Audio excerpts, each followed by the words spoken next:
stormwater thing here. I've got it.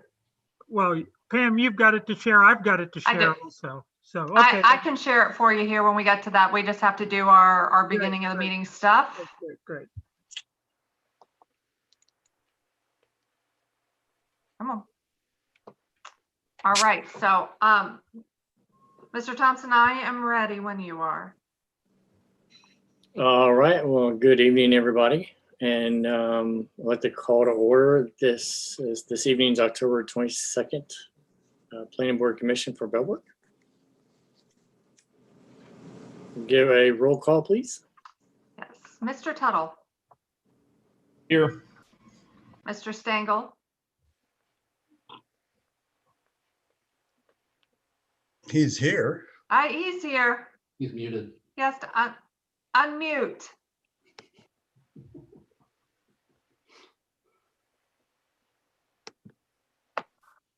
Okay, now I'm here. There you are. Okay, good. Mr. Harding, Here. Mr. Bennett, Here. Chairman Thompson.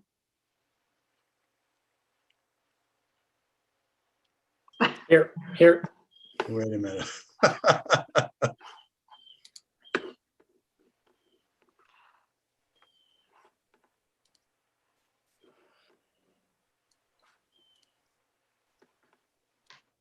Okay.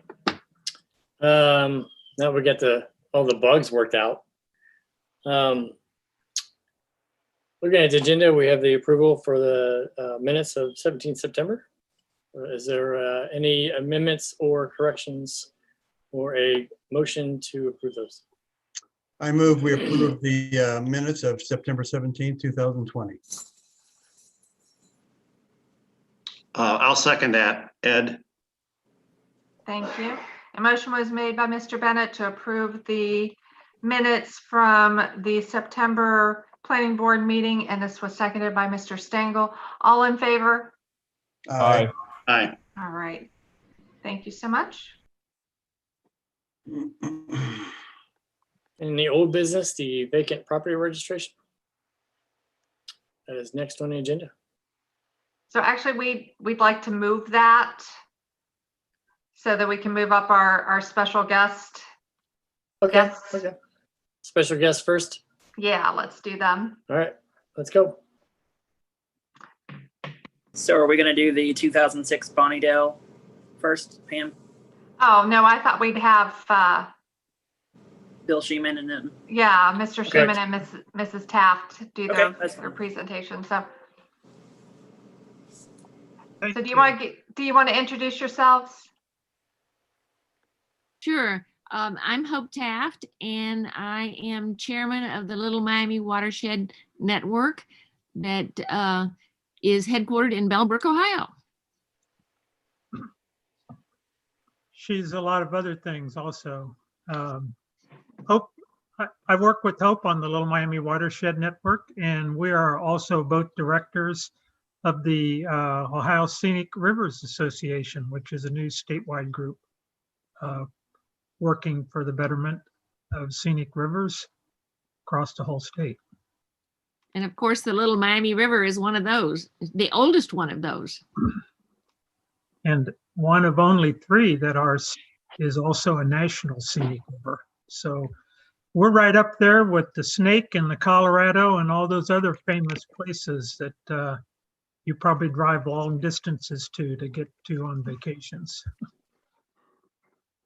So we're concerned about what's happening to the river and how you all can help keep it an asset to our whole area. I think the reason we're here tonight is because this week is Stormwater Awareness Week. I know it is in the state of Ohio. I think it probably is across the nation. So Yeah. I think it's a national week of stormwater awareness. And the city of Bellbrook was very instrumental in passing a resolution in honor of getting people to support Stormwater Awareness Week. And we thank them for this opportunity to come talk to you. There's no accident that the first page of your handout, Hope will tell you about it, but it's a message that we should all be receiving loud and clear. And I think that that graph that you're about to see isn't getting the publicity it should. What do you think, Hope? It's just been recently updated, and you can see that from about 1990 on, the average over multiple years of rainfall in our area has been increasing exponentially. That is predicted to continue. With climate change, they expect wetter springs, drier summers, and wetter winters. So we think that maybe we all ought to work together to figure out how to mitigate the negatives that can come with all that stormwater as best as possible. This piece of the data comes from Miami Conservancy District.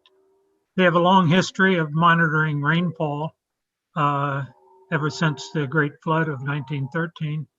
And this piece of it starts in 1945. And you can see that about 1990, we're in an unbroken trend upward in inches of precipitation. And a lot of the ways that we mitigated precipitation with retention and detention ponds and storm drains, they were all basically modeled. That engineering was modeled on trend lines that fit within pretty well-defined boundaries. And if you look at it through about the end of the 1980s, our annual precipitation fell pretty much within a 2 to 3 inch annual per year boundary. Sure, we had some wetter years, but look at how well defined the boundaries were. Easy to model, easy to calculate what's needed in the way of retention and detention. But then something happened. So this is, no matter where you are on climate change, we're getting more water. This is undeniable. This is in the gauges. They have gauges all across the Great Miami River Basin because they're managing that complex of dams. And this is what's happening to precipitation. Our old modeling and our old structures, generally speaking, can't cope with this situation. You want to add some more on that one, Hope? I think you pretty well described it. So, Mr. Scheinman, if I may real quick, is this a trend, this upward trend, is that observed like in this southwestern Ohio / tri-state area? And was there a switch from analog to digital rain gauges or the increase in rain gauges in the early 90s? well, first of all, it's a trend that is defined generally across the world by latitude and longitude, where you sit in latitude and longitude, and also in your relationship to bodies of ocean bodies. And this is a widespread trend for geographic regions like the Midwest. Some places are getting drier in the world. But this trend is not something unique to Ohio. This is going on in many states. Go ahead, Hope. Well, aren't the trends based on a number of years too? The points, they're not just one year point. There's like a 7-year average point, if I remember correctly. Yep. So I want to go to your second point, but this information here, this specific information you're looking at is rain gauge data. So range gauge data, gauges are actually filling up with physical precipitation. So Mitch, to answer your question, I'm certain there's been a technology shift in how that information is collected. So it's probably coming in now electronically, maybe with solar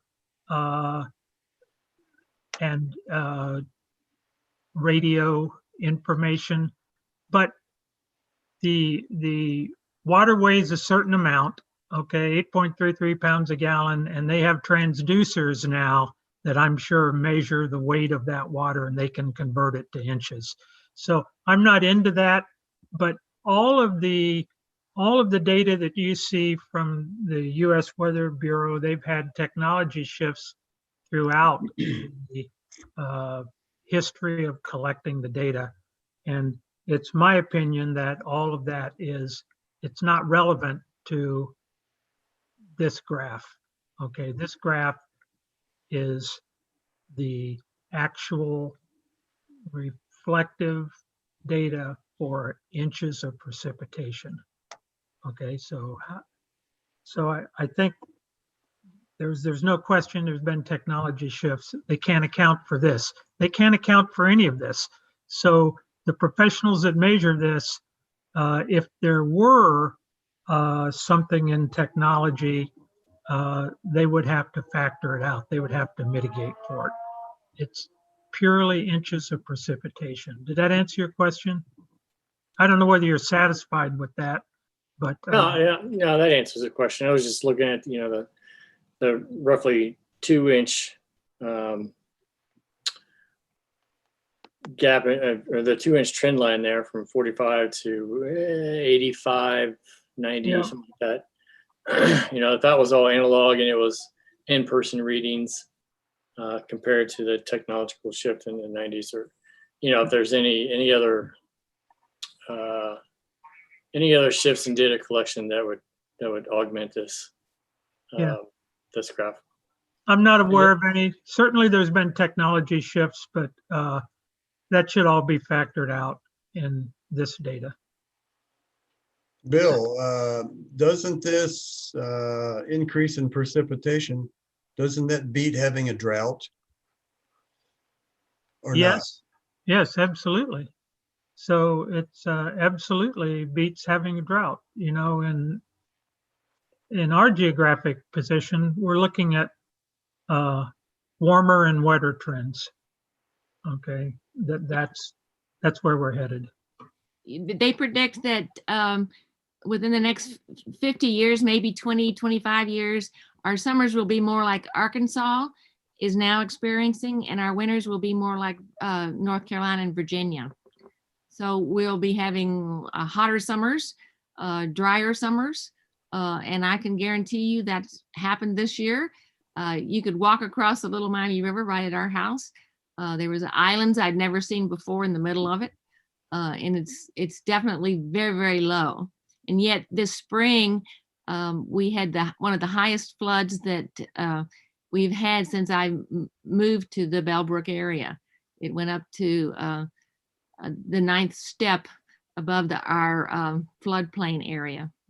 So it was very high. So it's wetter springs, drier summers.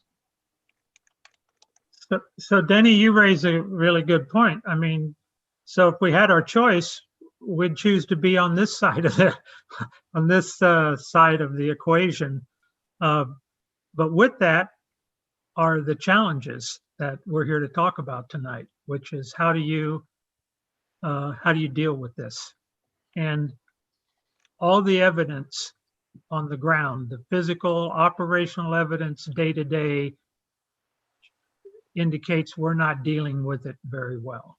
We're having more and more flood events, more and more damage is being done, and our modeling and our mitigation efforts to date are not adequate to deal with this. I want to move on to the second page, unless you want to dwell on that graph any longer. The second page is just general background on stormwater. So all the things we know about picking up pollutants, causing damage to roadways, homes, all the things that you deal with as a city and the county is dealing with and the township and the states are dealing with. just a general discussion. I'm not really going to go into it. I just was pounding away at the keyboard last night and was just kind of doing a brain dump of background information. So, you know, how do we deal with this increasing stormwater? Okay, and you as a planning board, you have an important role. Or it's kind of like Mission Impossible. Do you choose to accept it or don't you? Okay, we're going to go on to the third page because this is where the real information is. So there's two documents in here. This page and most of the next page is coming off an EPA issued document, Urban Runoff, Model Ordinances to Prevent and Control Non-Point Source Pollution. And non-point is a technical term. That means that it's not coming out of a pipe or a single culvert. It's coming from runoff of lawns, storm drains, impervious surface. It's coming in general, not from a specific structural point. Like wastewater treatment would be a point source, but this stormwater is what's known as a non-point source. You guys may already be familiar with this on this kind of terminology. There's a website for that document. The most interesting thing about that document is below each of these sections is a link to model ordinances, multiple different model ordinances under each link. So if you start to compare what's in your zoning code, you can see where do you stand? Do you have things in your code today that address these areas of concern? The areas of concern, you can see them there: aquatic buffers, erosion and sediment control, preservation of open space, stormwater control, maintenance, illicit discharge, post-construction control. And on the next page, we don't need to flip over there yet, source water protection. And then there's some miscellaneous things. But what I would encourage you to do is look at that document, and if you're interested in comparing your zoning ordinance with these models, which the links will take you to when you hit that page, it's worth studying. I mean, these are ordinances that have been passed around the country, different locations in the United States, to try to address these specific areas. So around here, if you just look at the first one, aquatic buffers, we mostly just talk about in the Midwest, riparian buffers. That's a phrase that most of you have heard, riparian buffers. Hope and I are tired of talking about riparian buffers. I like Hope's phrase. What are you calling them now? Filtration strips or? Yeah. Filtration strips. But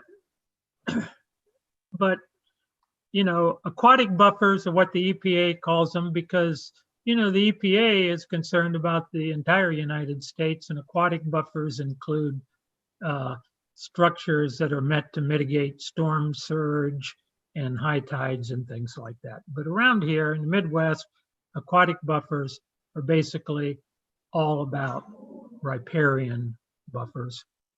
And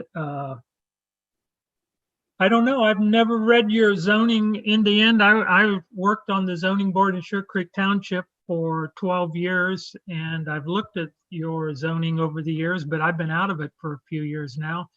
Do you guys even have a regulation for riparian buffers? Do you have any regulation for protecting the stream banks and the buffer along Little Sugar Creek or Possum Run? We're going to listen to what you say. You got anything in your zoning code today? Our zoning code is very lacking on these subjects. It definitely needs updated. Okay. I'm the So- zoning administrator, so. You're the zoning administrator. Are you what used to be called the code enforcement officer? I'm both. Ha, So, Do you have a badge? I don't have a badge, no. Oh, no, you should get one. I think, okay.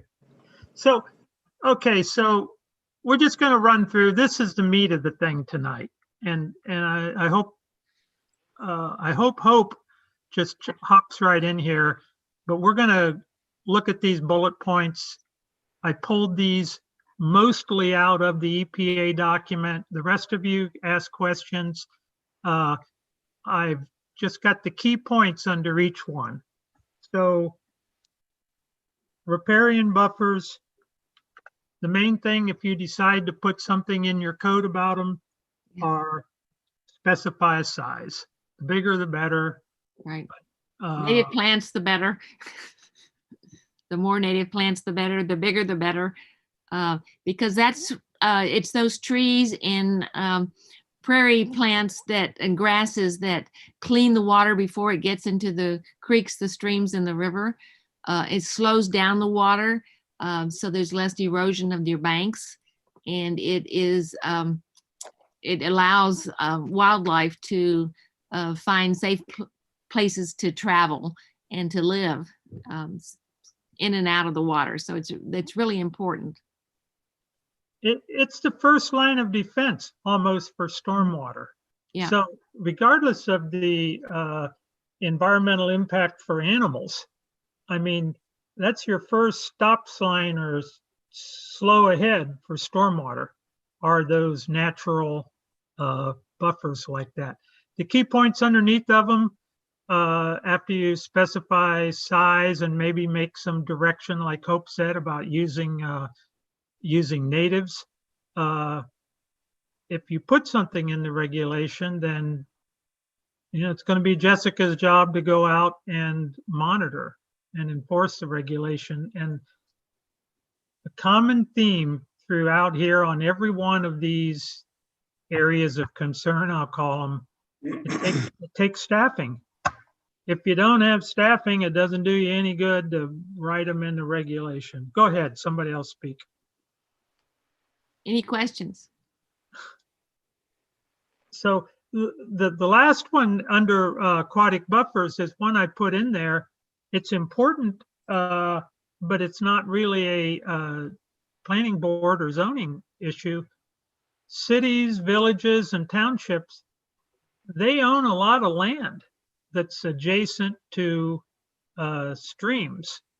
And, one of the things you could do is you could look at all the land you own and think about, are you mowing it? Should it be in perennials? Should you plant some trees in there? I mean, you guys can, cities, townships, make the most of your asset. Just don't run somebody down there with a mower a few times a year. Make it work for you. Okay, erosion and sediment control. The key points are, again, you have to specify erosion and sediment control measures. So silt fencing is a good example. Mm-hmm. We went round and round. I mean the Little Miami Watershed Network and a couple members, myself and Mike Shoemaker specifically, we were watching Mr. Clements like a hawk as he was stripping that hillside. And those sediment barriers, every time we'd have a big rain event, they would be breached in places, and the mud would just be flowing into Little Sugar Creek. And, and then we were on the phone calling the city, reporting it. I mean, what if you don't have Mike and Bill? And, do you have staffing adequate to go out and look at that stuff? And is one silt fence enough? I'm just going to jump around here. I mean, there are already some cities and some municipalities that require multiple silt fences. So, if one little plastic barrier is good, and those things are cheap for a contractor to put up, maybe you want to put in your zoning code that you require double barriers. And then maybe some barrier technology, excuse my French, is crap. These rolled grass barriers that are, 6, 8 inches in diameter, and they can just roll them out and stake them to the ground. Those are not very effective in preventing runoff off of steep grades and sediment getting into the streams. So you can specify all that in your zoning code if you wish. And I don't know what's in there today, but again, the main point there is staffing to monitor. You have to be able to monitor it and enforce the regulation. And some of that is educating contractors. I mean, contractors aren't necessarily up to date or smart on erosion control. They know how to build houses, but they're not necessarily the best educated in that. And I mean, Hope can talk about the sedimentation. I mean, talk about what it's doing to our mussels and things like that. Yeah, the sediment, the ground the soil needs to stay on the ground and be the base for new growth of trees and plants. And when it gets into the rivers, it tends to fall out of the water when it slows down and cover up the base of the river so that mussels in aquatic life that cannot move like fish are buried. And mussels are nature's purifier of the water, and they keep it clean. So if we lose our mussels, then Little Sugar Creek will stay cloudy all the time instead of just after the rains. We have a professor at Heidelberg who's been studying the diversity and the number of mussels, the population and the diversity of species in the Little Miami River long term for decades, and they're almost gone. Yeah, he's finding that there are fewer varieties and less of the varieties that are left. Some of that is possibly disease, but a major factor that's been known for years is sedimentation. They just get smothered. More and more of these large rain events, we'll call them rain bombs, are washing more and more sediment into the streams, and fish eggs and mussels can't get up and go elsewhere. All right, I'm going to move on to the third one, which I think is really important for Bellbrook. Mm-hmm. Preservation of open space. So, no matter what you think about what happened on the hillside there, we've already mentioned the developer's name. You've got another major piece of property in the city that will develop hopefully within my lifetime. That's just a hopefully that I'll be around long enough to see it. But when the last few big pieces develop, which eventually they're more than likely to, what are you going to do? Is there anything in your zoning resolution, in your zoning regulation, that trades density for open space? So the conservation development design, I know Jessica's on mute right now, but conservation development design is a tool that is largely aimed at lowering the amount of impervious surface, giving higher density houses or condos or structures closer together in exchange for setting aside more open space. And so if you don't have a residential code for that, you may want to look at that. Somebody add something from a planning board perspective. We do actually, so I'm not on the planning board, but we do actually have a code for that specifically. But a lot of times what happens is they do a fee in lieu of parkland dedication. and they end up just paying a fee instead of dedicating the parkland. So Well, the money's nice, but it doesn't help the water absorb into the soil. I agree. But, it usually goes to the park district. So I'll just speak a little bit more about that. So let me just give you a hypothetical. So what's the smallest lot? I have to ask you again, Jessica. How many, do you have like a R1B? Do you have like, what's the smallest lot in a development you could have in the city today? 10,000, 20,000 square feet, something like that? Do you know? I believe it's like 10,000, but I'm not 100% certain on that. So that would be about 1/8 of an acre.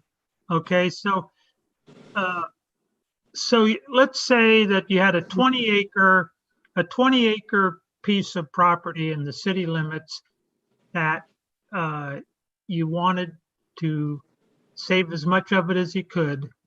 And let's say your 10,000 square feet is the most dense residential lot you would approve today. You could take that 20 acres, divide it by 10,000 feet. So that would be 8 units per acre. So that would be 160 residential lots. You could give 160 lots, but place them even closer together than 10,000 feet. You could cluster their density and set aside the remaining open space. So what you're doing is you're giving developers an equivalent density that they would have got the same density, the same number of structures by developing the whole 20 acres in a traditional way, cutting all the roads in. You let them pack the structures in tighter, but you save the open space and you save the impervious surface. So those are, and you can specify all that in the zoning code, in the zoning regulation. You can specify the minimum size, whether it's going to apply for 10 acres or 5 acres or 20 acres. And then you don't have to go for your 10,000 square feet. You could say the divisor is going to be a 1/4 acre. Okay, so then you could divide it that way. But I say the last one I put in there, make decisions early. You know, I would urge you to look at the property you know I'm all talking about and saying, do some visioning. Do some visioning now. How would you like, accepting the fact that someday it will be developed, do your visioning now and then provide for that in your zoning code. That was actually done in the comprehensive plan. So we had people look at it, and most of the people actually wanted it to maintain open space or be some sort of mixed use with an open space. Yep. Exactly. So- I remember that. Yeah. It's how you make that happen. Yeah, it might, so long-range land use plans are the underpinning for the zoning code. Yeah. So you've got it in the long-range land use plan. We commented on that, the Little Miami Watershed Network, we read it, we came to some meetings, we commented on it. But now, do you have the structural things in your zoning code to accomplish the long-range land use plan goals? Well, we are That's my in the rhetorical process question. of updating our subdivision regulations, which will help to Mhm. accommodate these items. But That's good. Just 10,000 square feet is roughly a 1/4 acre though. Yeah, that's right. 10,000 is a 1/4 acre.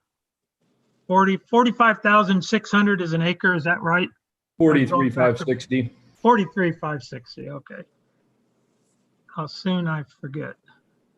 Okay. So, okay, we're going to move down through these main headings. These are the headings that EPA organizes their documents by. So you'll see these headings across a whole family of EPA documents.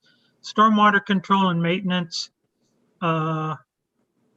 you know, that's for this, for your city, that's mostly about these retention and detention pieces.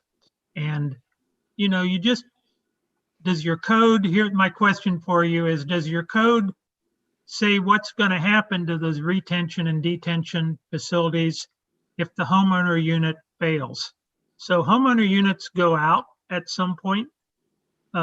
So do you have provisions in your zoning code to do assessment for the maintenance of those facilities? I'm just asking the question. And then do you have the staffing to go out and monitor it? I mean, is Jessica, you know, going out and looking at those retention and detentions? I'm going to speed it up here. Do you have a list of the homeowner associations? Because the Little Miami Watershed Network would love to send a letter to them asking them if they have looked at and maintained their retention detention ponds recently. But And- if you have a list of those homeowner associations, we would love to work with you on educating them a little bit. I don't think we have a list, but I can try to see if we can get a list. That would be wonderful, Jessica. So moving down to illicit discharges, do you have an ordinance granting you authority to go onto somebody's property and inspect their septic system? Is that in your ordinance? I'm not 100% certain on that. Jessica, So- do you know, do we have any septics in the city? Yeah, I do believe we do. Okay. I Some of wasn't the older sure. flats have septics, I think. So our service department deals a lot with some of this stormwater runoff stuff. So that's some of the staffing that we have involved with it is our service guys. And I think that's more of a Ryan Paisley question, is whether or not they are allowed to go in and investigate septic systems sometimes. Yep. So I know in Greene County, it would have been the health department specifically, but in this instance, it would be our service department. So. Yep. So these are the key points coming out of the EPA document. You need to have authority to do it. And if you look at the third bullet under there, eliminate illegal connections of storm drains. So, you know, how many places in the city do you have sump pumps in basements, or do you have downspouts or other things that are connected to your stormwater system? I mean, those are illegal connections. That shouldn't be going into stormwater should not be mixing with wastewater. So the point I'm trying to make is you shouldn't have wastewater mixing with stormwater. That just raises the cost of wastewater treatment. And then, so is that clear? Is that clear? A storm drain is like an underground river, but it has no way to slow itself down or purify itself because it's all contained in concrete. So they run real fast from the street. And once the water gets under the street, nobody thinks about it, but it carries pollutants really, really fast to the body of water it empties into. Well, not only that, but you have runoff from the road, which you have oil and stuff like that. So Exactly. So just to be clear on that, you mentioned that, wastewater should be mixing with stormwater. Got that point. But then you mentioned that rain downspouts from houses should be considered illegal. I mean, am I clear on that? Because that's kind of stormwater runoff, but it's still, not sanctioned to be a connection, correct? So the point there is, and this is a question for how the city handles it, but do you allow someone to connect a stormwater from a roof runoff to a stormwater drain, an actual physical connection? Okay. So the EPA recommends that is not allowed. You're not, the EPA recommendation is you should not have connections from rooftop drainage directly to stormwater drains. And so sump pumps in basements shouldn't be connected to stormwater drains. Stormwaters are calculated for stormwater. They're not calculated for the capacity of the stormwater drain system is calculated for stormwater. It's not calculated for all the rooftops to be connected to them and other things be connected to them. So my understanding is it does calculate for the stormwater from the rooftop, but it's when it's sheet flowing from the rooftop, not when it's directly connected from the gutter system itself. So let's say you had inspection, okay, and you went out and you found roof drainage connected to a stormwater drain. Would you take any action on that? The EPA recommends that those kind of connections should not be there. But that's in the purview of the municipality, how they're going to, if they're going to allow or not allow that. But the stormwater calculations, the counties have to meet certain permitting requirements. That's not in there, okay? Those connections are not part of the calculation for that. Okay, I'm going to move on. I think that's an area, Jessica, that you should you get back to us or whatever. Yeah, we're definitely working on it. So we realize that a lot of our code is actually outdated. We're taking it step by step. Actually, later on in this meeting, we have some of our code updates that aren't stormwater related, but we're just taking them as we get to them. So actually, Melissa Dodd, our city manager, had put me on not stormwater specifically, but subdivision regulations with stormwater and specifically things with like rain gardens, et cetera. So yeah. But it's a wonderful opportunity to use some of the best practices that the EPA has gathered together, so you don't have to look too far or invent new things. All right, so we're going to move on to the last one on this page. It's one often overlooked, and that's post-construction control or post-construction management. A year or two after it's built, who's going back to look at it to see if it's functioning well? Okay, was the storm drains adequately sized? Are you seeing erosion that you didn't plan on seeing? And who's going to mitigate that? So in most cases, all municipalities and townships do a lousy job of post-construction control and management. Well, go on to the next page, please. So I think hopefully you're okay on source water protection. So do you have a well field overlay? I assume you do. yes. And Yes, we do. and probably part of that is you prohibit certain uses in or near the wellfield protection district. Correct. So the other thing to do is you just have to look at the whole recharging area. As Hope was saying earlier, it's important to get that ground recharge done. So protect the floodplain, look at the whole recharge area. And any project in the city, I don't care where it is or what it is, it ought to be reviewed in terms of source water protection. I don't care if it's an ice cream place, as important as your water supply is to you and to your revenue and what people love about the city of Bellbrook, that ought to be high on the list. Okay, Yeah, we take that very seriously. So anytime we have a new business that operates or starts to operate over the wellfield or wellhead protection area, we make sure that they're not going to be, storing chemicals or doing something pretty crazy on the property. Yep. And I mean, they don't have to be on the well-filled area, that they're located elsewhere Yeah. in the city. Vicinity. You know, Yeah. it all runs downstream.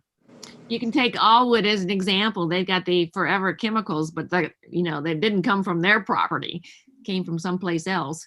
And now their water source for use for public consumption is nil. So we don't want Okay. that to happen in Bellbrook. All right, so under miscellaneous, the first two are really big.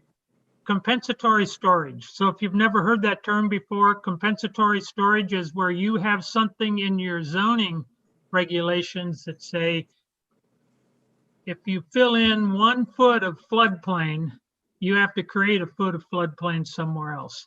So the old way was, I say the old way, decades ago, they tried to protect the whole floodplain. Okay, and there's some terminology jargon here, floodway and floodplain and floodplain fringe and things like that, but we all know what a floodplain is. And so now the thought had been, well, there are cases where you may want to allow some development, but you can't have you should not have any net loss of floodplain. So as a concept, no loss of floodplain. So it's called compensatory storage. There's all kinds of good model regulation ordinances for compensatory storage. Stormwater management fees. This is becoming more and more common as development increases impervious surfaces. People are asking developers to pay for the management of those stormwater facilities. You can charge, with the proper ordinances, you can charge developers for a fee for stormwater management. You can also charge residents a fee. The county could charge a fee for Greene County residents to manage stormwater. So I think we're moving towards a time, I know the resistance to taxes, but we're moving towards a time where these management fees are becoming more and more necessary and realistic for financing this kind of infrastructure. And then the other things on this list, pervious pavements, bioswales, rain garden, educational programs are important. Build community support. Hope and I we were out knee deep at times in Possum Run, picking up debris earlier this year. What a wonderful, wonderful stream that is. It's beautiful. If you haven't walked down it, you should. It's really surprisingly still very high quality. It's a mix of runoff. Of course, we know the runoff is coming from up in the Centerville Kettering area, just a little bit above 675. But it's a lot of groundwater in there too. So, I mean, they're actually salamanders still able to survive in that stream. And, you know, this build community support, what about trying to promote some kind of We Love Possum Run with all the people that have homes that back up there? Maybe do some education about, riparian buffers. And I mean, it's a gem. It's really a gem. And it's kind of like the way it is now, it's just, maybe one homeowner is smart enough to do something and the next one is still mowing his grass right up to the edge.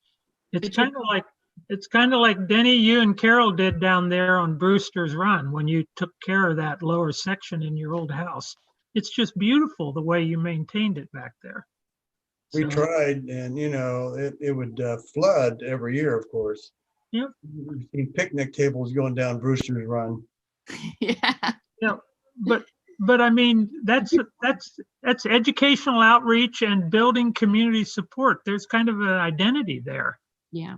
And you're building that wonderful new bridge over there over Possum Run. It'd be a great time to bring the neighborhoods together and do a little education and excitement about the Possum Run Creek. I mean, it's an asset. I mean, it's a real asset to the community. And the last thing under there is build municipal and township support. So, I mean, Hope's analogy is the best I ever heard. The funnel analogy, Hope. Bellbrook, just say that again, Watts. You Well, guys, watersheds are like big bowls. And if you look at the Little Miami watershed, at the bottom of that bowl is Bellbrook. So you're getting everything that comes off of the ground or off of the storm sewers that are above you, which is a long way from London on one side to the Kettering on the other side, to the division of the Great Miami and the Little Miami watersheds, which is over by the Kettering City Hall. So that's a big area, and we're at the bottom of it. So we're getting everything. And if we don't have partnerships with those around us, they're going to continue to dump on us because we're downstream. so the idea is to, if you don't already, to build up liaison or relationship with Kettering and Centerville, and be talking about the stormwater problems. A relationship where you talk about stormwater problems, and you're in a stronger point to do that. You're in a stronger position to build those relationships if you have strong code yourself. You just can't go to them and say, shouldn't we be all working on this together? It's better to be able to go to them and say, well, we've just put in a riparian buffer code. We're looking at code in these other areas. What do you guys have? And so those partnerships are important. Hope has a bumper sticker. I have one now that said we all live downstream, and that's the way it is. We all live downstream of somewhere. And the last thing on here is that first document that I referenced where all those headings and points came out of. That's a relatively short document. This next one is a more lengthy document, and it's a big overview of how to manage stormwater in your community. So the first document was focused on model regulations and successful ordinances. And this one is kind of a global, how big is the problem, and how do you address it in your community? So that concludes our 4-page piece. Bill, as far as I know, it is illegal in the city of Bellbrook to pipe your downspouts or your sump pump into the stormwater system. What's even worse, people have been caught piping their sump pumps into the sanitary sewer system, which will definitely overload it. Yep, both of those are terrible. So, like I say, it should be in your code. So there should be something in your code that says it can't be done. So there should be an ordinance somewhere that, and then you should try to get them out of there. The ones that, as you discover them, you should try to get them disconnected. Be much better. I know the homeowner doesn't like it, but it'd be much better if that water from the sump went out on the ground somewhere and was given a chance to soak in. So there were a couple years ago, there were a bunch of counties sued by the EPA for stormwater regulations for those very reasons specifically. yeah, it takes political will. I mean, it takes political will and it takes resources. I guess those two are related. You've got to have the political will to make the resources available. But this problem is not going away. It's getting worse and worse. And it's really what keeps Bellbrook a livable community and one that people want to come and visit and live close to or live in. So just out of curiosity, Brady, you might have this answer, but when it comes to housing inspections, is there some method that Bellbrook City can state that, you know, some pump connection or downspout connection has to be inspected and city gets results if they're tapped in illegally? Yep. So first of all, you need the authority to inspect. And there was a bullet point in that EPA thing about making sure you have an ordinance that gives you the ability to inspect. And then second, it has to be illegal from the zoning code. And then you've got to have the staff and the political will and the strength to go out where you suspect there might be a problem. So you probably know the neighborhoods. You have a good idea where the neighborhoods are where there's lots of sump pumps. Okay? And septic So- tanks. And septic tanks. I don't think they have many, but I'm sure, as Jessica already said, you have some historic areas that have septic tanks in them. So, is it important enough to the city? Here's the question. Is it important enough to the city to want to go out there and make sure you don't have a problem? To spend some time inspecting, targeted inspection of this. And I was also thinking of just, you know, when a house is going to market, you know, a house inspection is required. Right. So that'd be a good time to check to see if the downspouts, the sump pump and the sewer and the septic tank are all working properly.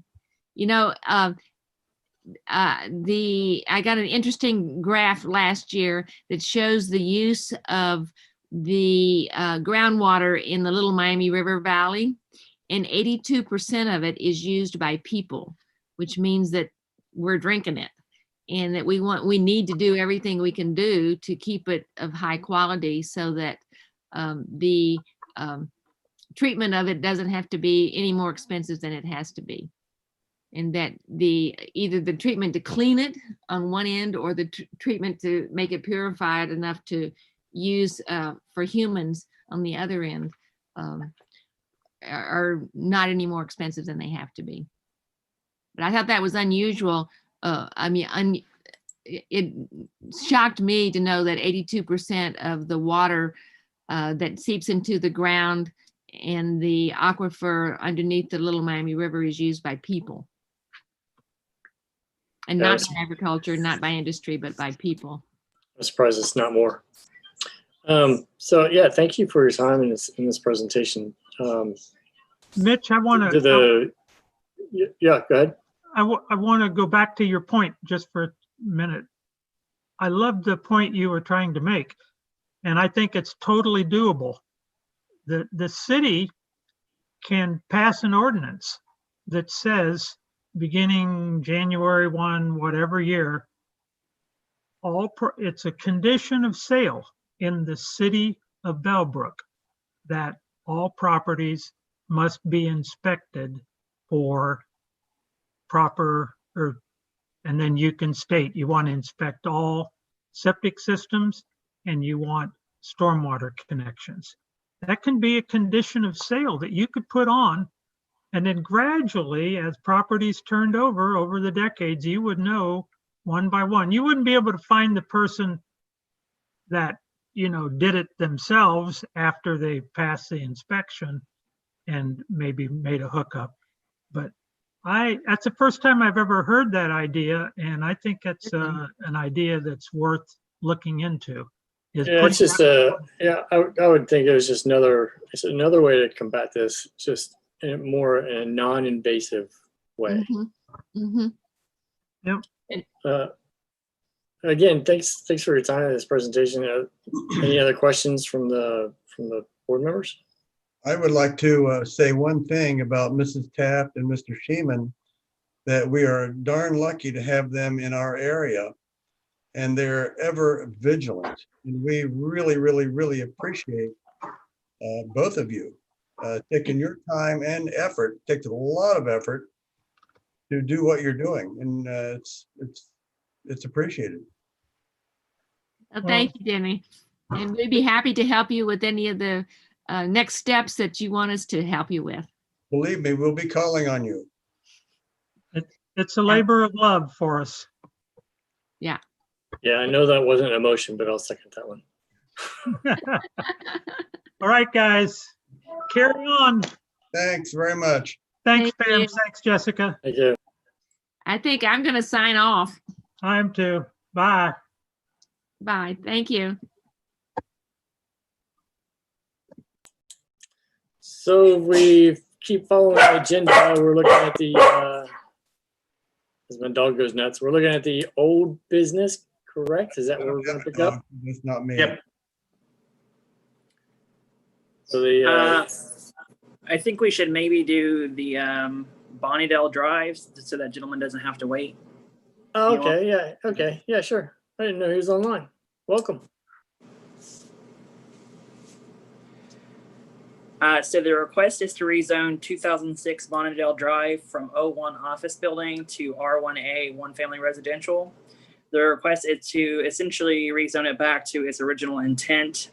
It is essentially a single family residential home that was rezoned back in 2005.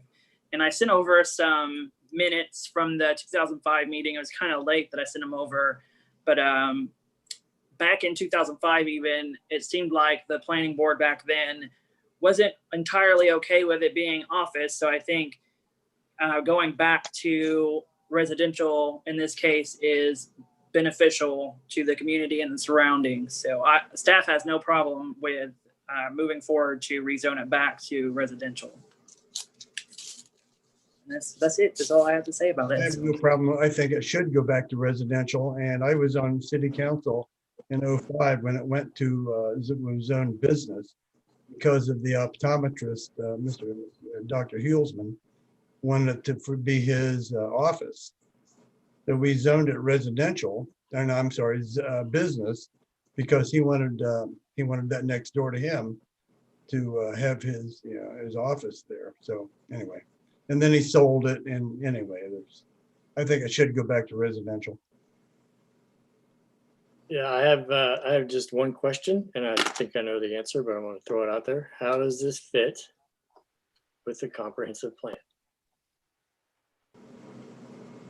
Well, the comprehensive plan essentially has mixed use in a lot of the areas. However, in this area specifically, I believe it's primarily residential. Yeah, I would agree. I'm looking at the area in Google Earth right now, and it's I just want to make sure that any rezoning or anything like that kind of fits with our vision of comprehensive plan of Franklin Street running into and running out of downtown. So, any other comments or questions from the board? No, I looked at it and I tend to agree it should go back to residential. I have no problem with that. I agree. Can we get a motion? I would like to make a motion to rezone 2006 Bonnydale Drive from 01 to R1A. I'll second Second that. either one of us.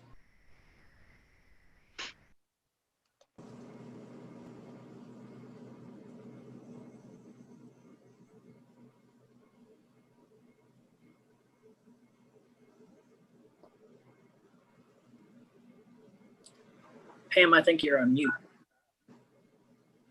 Pam. All right. I'm having all kinds of difficulties today. All right. So a motion was made by Mr. Bennett to approve the rezoning of 2006 Bonnydale from 01 to what is it, R? R1A. R1A. R1A, sorry. And this was seconded by Mr. Tuttle. Mr. Bennett, Yes. Mr. Tuttle, Yes. Mr. Stengel, Yes. Mr. Harding, Yes. and Chairman Thompson. Yes. Thank you. Mr. Boyer, this will also have to go before City Council, just to let you know. So that should happen within the next couple of weeks, probably. So Pam will have it on their agenda too. So just FYI.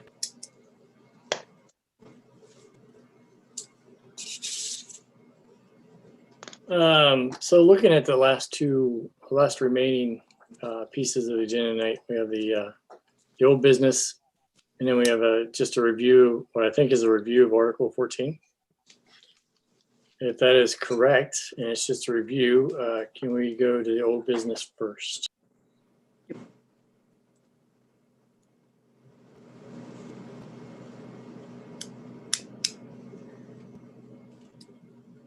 I'm thinking, sure, why not? Yes.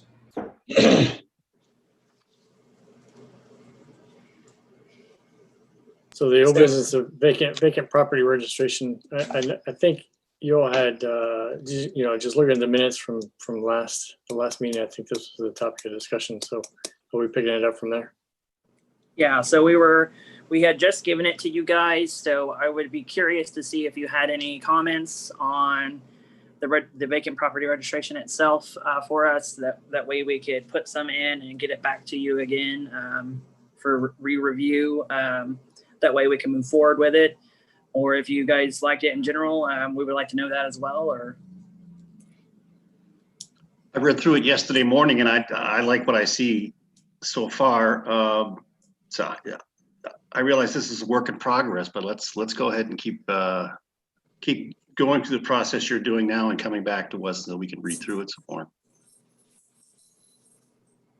I just had two I like things what on I it. see. Yeah, I'm sorry. Oh, you're okay. No, I like what I see, and I think, like you said, it is a work in progress, but I think we're on the right track.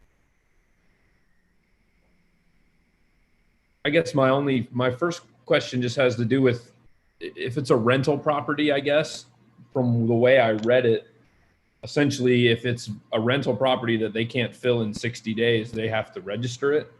Now, I did see something in there that if they get it rented within 12 months, they can get a refund for their fee. But I guess, am I not reading that correctly, or is that how it is currently stated?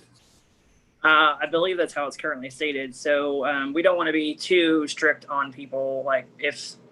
Take for instance, now with COVID, if somebody was struggling to rent out a property, we don't want to, cause any harm to them for not being able to because of the circumstances. So we have to have some leeway in it, but we also want to make sure that these properties that are vacant for a long period of time, or there's properties, especially in the old Village District, that claim or appear to be rental properties that aren't rental properties, and they're just vacant. They might be used for storage or whatever reason, but by definition, they're vacant. And those are the properties that we really want this ordinance to, go after, not necessarily the person that can't seem to get the property filled for whatever reason. So That's why I was asking 60 day. It's nothing. My parents have had rental properties, and I have a lot of friends who do as well. And 60 days is not actually that long of a time for something to sit vacant. Especially maybe if you lose a renter unexpectedly. Maybe we should do.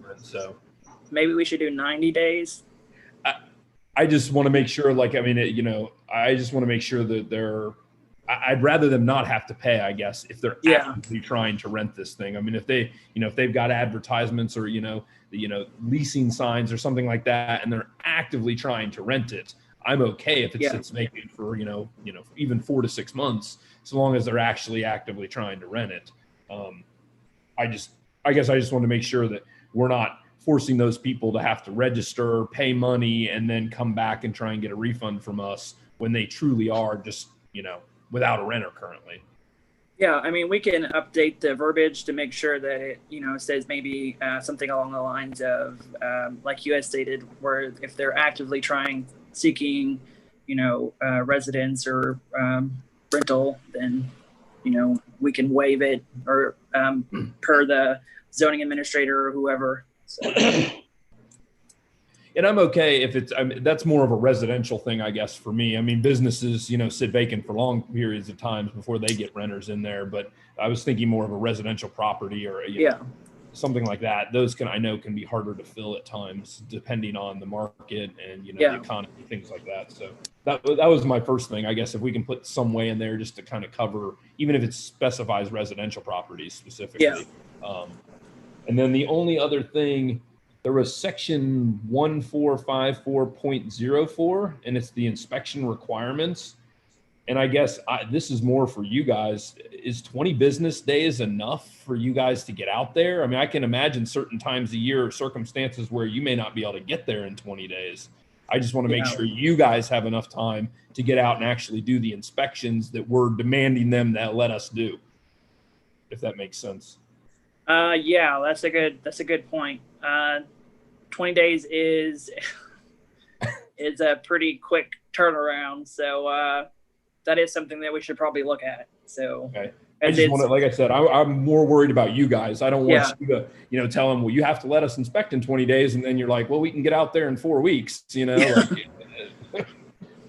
want to run into that scenario. Yeah. Cause we do have a pretty small staff. So. Sure. Yeah. So on that note, you got the keyword within there, so you can bump that number up and you're still within the window. Yeah. And to Tim's first point, I too was asking, I was looking for that off ramp, if you will. However, as Tim was talking, I got to thinking, okay, stating some sort of language in there to provide the off ramp is good, but when it comes to residential, how do you prove active search? I mean, are we talking MLS listing? Or, I mean, a lot of people I don't know how rental properties work anymore. I haven't done one in a long time, but we're talking an active MLS listing where they're actually putting out money to look for a tenant, or do we have to split hairs and define that somehow? Well, it may just be defined. Sorry. I'm sorry, Jed. On the flip side of this, Mitch, some friends of ours, kids, have wanted to live in Bellbrook. They want to rent a place in Bellbrook. There's nowhere to rent in Bellbrook. They've turned the city upside down. There's nowhere to rent. Right. So basically, to cover that, we would essentially say it would be a lot like defining a vacant property. We would say something like having a for rent sign outside of the property, or having a listing on Zillow or one of the other websites that we can actually reference and see that the property is in good standing, and that there are actually pictures of the property and it's ready for rental, rather than it being full of garbage and just vacant and not being used for anything, and that's a ruse per se. So yeah, and just to clarify, I wouldn't give them an undefined period of time, even if they're actively renting. I mean, if they've been trying to rent it for 6 months and it's still not filled, then most likely something physically wrong with the property. The rate is too high. So I wouldn't give them an undefined amount of time. I'm just thinking from a residential rental standpoint, I would just at least have it in there, so that they get a little more leeway than a commercial structure. Yeah, definitely. Okay. So I like Ed's idea.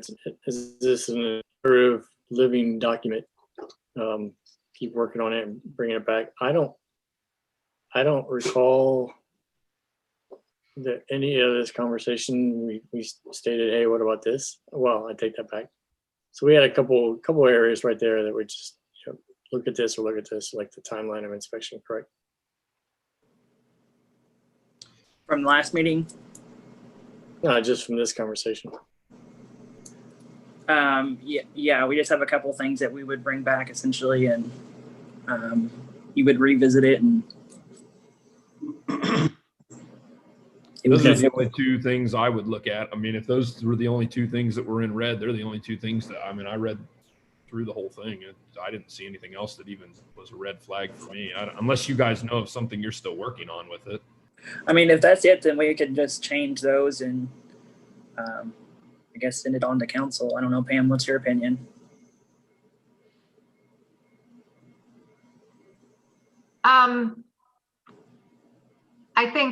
I think we should work on the wording on it, since we're gonna put in there that there's leeway and, you know, timelines, and that it would be a decision, you know, made by the zoning administrator, you know, with these other, you know, conditions that were put out there. I'd like to actually put that together, bring it back, Yeah, and let the guys see it again, that way it's more official. the way it's really gonna read, to make sure that we all agree with how we've got the wording. So, Okay, does this need a motion of some sort? No. no, not until you're ready to tell us to move forward, so. Good. Maybe we'll, we'll shoot for the November timeframe to finalize that. That'd be good. And the last, next to last piece is the Article 14 review.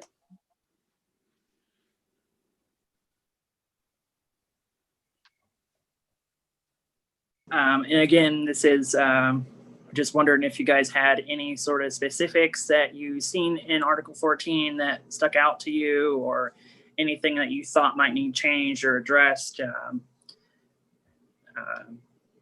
We updated a lot in there, and it can be, there's a table that we sent with you that kind of goes over some of the changes and that you should have had in your report there. So,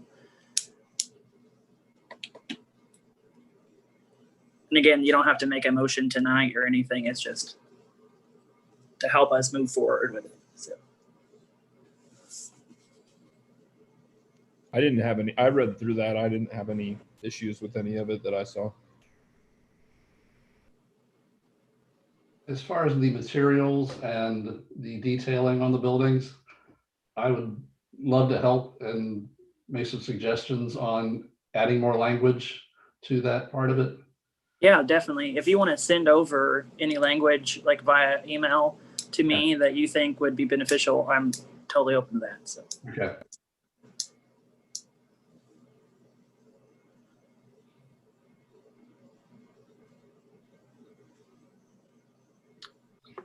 From my perspective, I'm still digesting the latter part of it.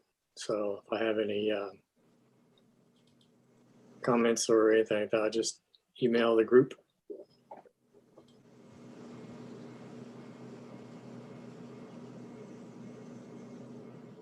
So any other chatter on this topic?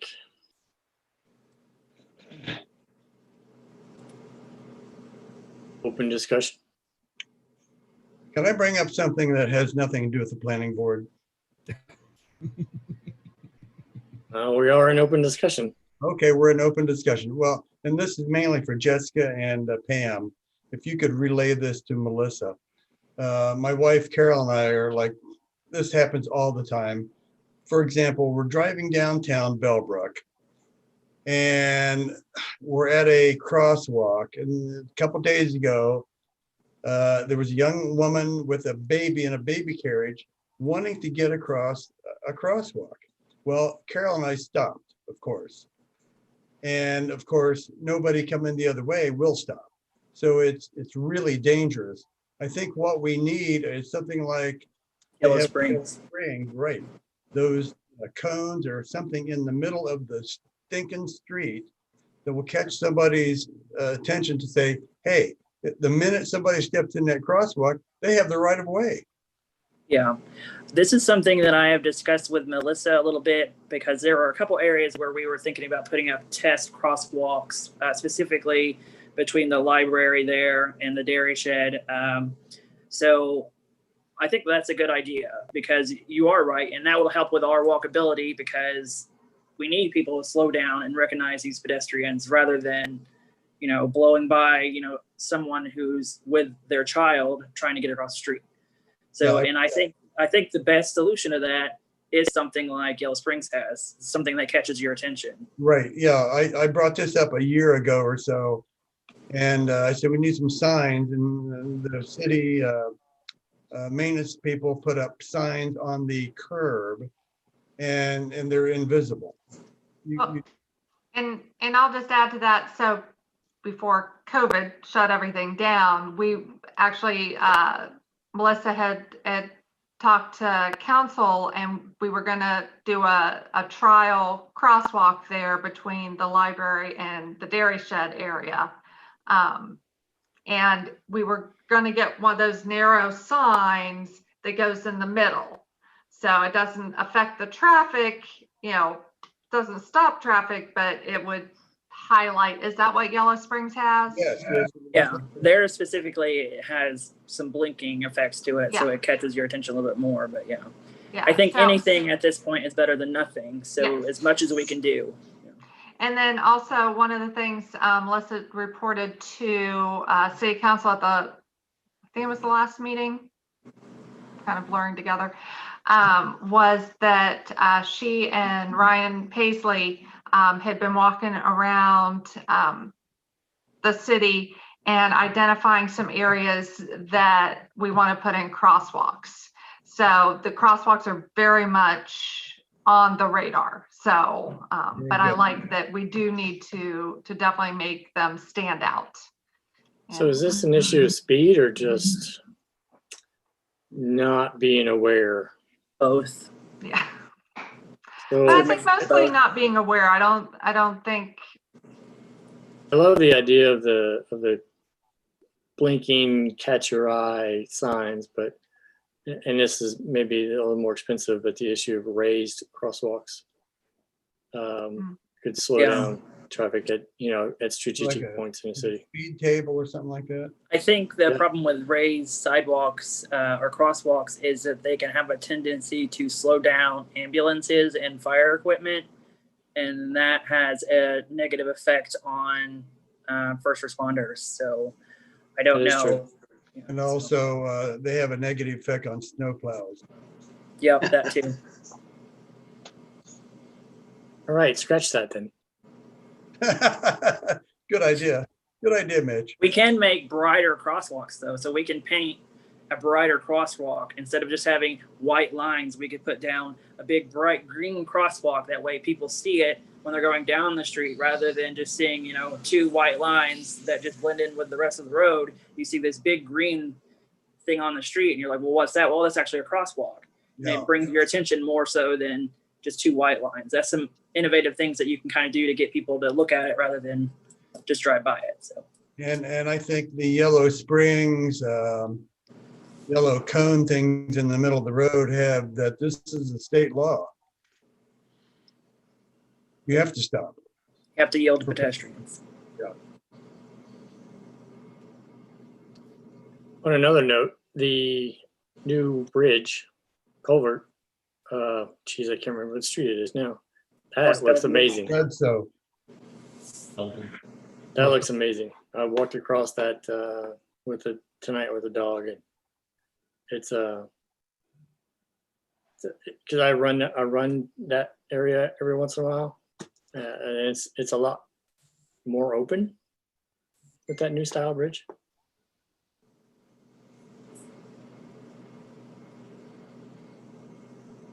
All right. Anything else?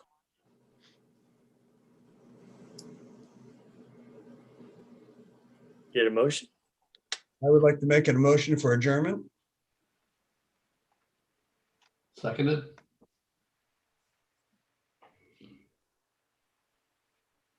A motion was made by Mr. Bennett to adjourn tonight's planning board meeting, and this was seconded by Mr. Harding. All in favor? Aye. Aye. Hi. Thank you, everyone. Hey, don't forget- Tentatively, the third Thursday of November will be the 19th. So Everybody kind of look ahead at your calendars, and if there's a problem, let me know. And we'll go from there. Good Will evening. do. Thank you. Good night, everyone. Thank you.